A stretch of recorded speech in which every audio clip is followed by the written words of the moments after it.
Informação importante, Fernando Lázaro está bem perto da demissão no Corinthians. Nessa quarta-feira, dentro da Neoquímica Arena, o Timão voltou a tropeçar. Derrota por 1-0 para o Argentino Júnior, o único gol da partida marcado aos 13 da etapa inicial por Cabreira. Falha defensiva do Corinthians, Timão não jogou bem, foi dominado pelo adversário durante boa parte do jogo, teve duas boas oportunidades nos minutos finais, mas muito pouco para um time com investimento alto e com folha salarial na casa dos 20 milhões de reais mensais. Diante da pressão de torcedores no estádio e também nas redes sociais, com direito a uma postagem da Gaviões da Fiel exigindo a demissão do Fernando Lázaro, o Corinthians já se mexeu e deixou no ar a impressão de que o Lázaro será demitido nas próximas horas. Alessandro Nunes, o gerente de futebol, antes de deixar a Neoquímica Arena, afirmou o seguinte, abre aspas, não vou falar nem que sim, nem que não sobre a demissão. Agora de cabeça quente não conversamos. Amanhã, nessa quinta-feira, pela manhã, haverá uma reunião no CT, como sempre acontece. E é perguntar, mas e aí, ele vai cair ou não?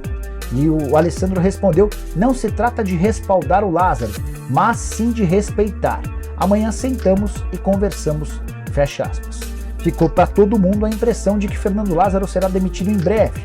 A expectativa entre os dirigentes do Corinthians era de encontrar um técnico para poder anunciar assim que fechar a demissão do treinador atual. Lázaro, que não conseguiu decolar, foi uma aposta do Duílio e dos atletas do Timão. O time acabou caindo no Campeonato Paulista pro Ituano, dentro de casa nas quartas de final. Tomou 2-0 na semana passada do Remo na Copa do Brasil, complicando a sua situação. E agora com essa derrota na Libertadores também compromete a possibilidade de classificação para a fase de mata-mata.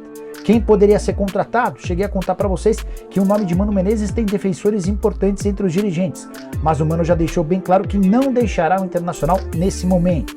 Juan Pablo Voivoda, o treinador do Fortaleza, é quase uma unanimidade entre os dirigentes corintianos.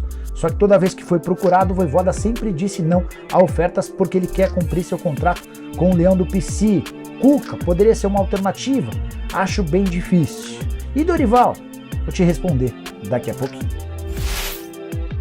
Quero fechar o vídeo para contar sobre Dorival Júnior, que tem um acordo verbal com o São Paulo, mas que no início dessa semana foi oferecido ao Corinthians.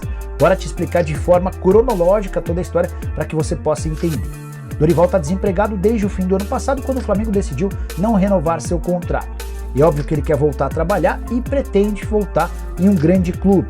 Atlético Mineiro, São Paulo e Corinthians foram aqueles que se apresentaram como boas alternativas recentemente. O Galo chegou a fechar um acordo com o Dorival, mas não conseguiu contratá-lo porque o Cudê, o técnico argentino que está à frente do Atlético, desistiu de retirar uma multa rescisória do seu contrato, multa de 26 milhões de reais. Os dirigentes do Galo queriam demitir o Cudê para contratar o Dorival.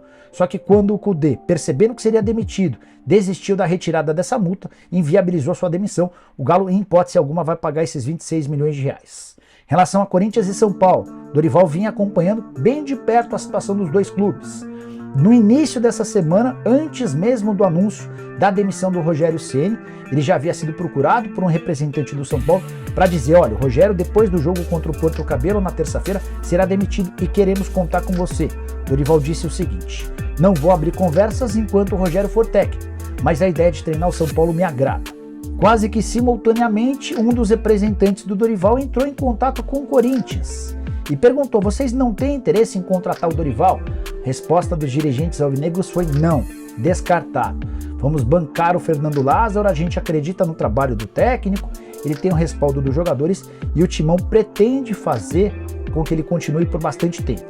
O que a cartolada alvinegra não imaginava era essa derrota para o Argentino Júnior, que deve determinar a queda do Fernando Lázaro, mas ficou tarde para que o Corinthians atravesse o São Paulo. Pelo menos essa é a convicção dos dirigentes são paulinos, que esperam para amanhã dessa quinta-feira o desembarque do Dorival em São Paulo para a assinatura do contrato. Dorival tem morado em Florianópolis, mas já deixou verbalmente acertado tudo com o tricolor. Será que o Corinthians pode tentar atravessar? Talvez. Mas os dirigentes do São Paulo confiam na palavra do treinador e esperam anunciá-lo muito em breve.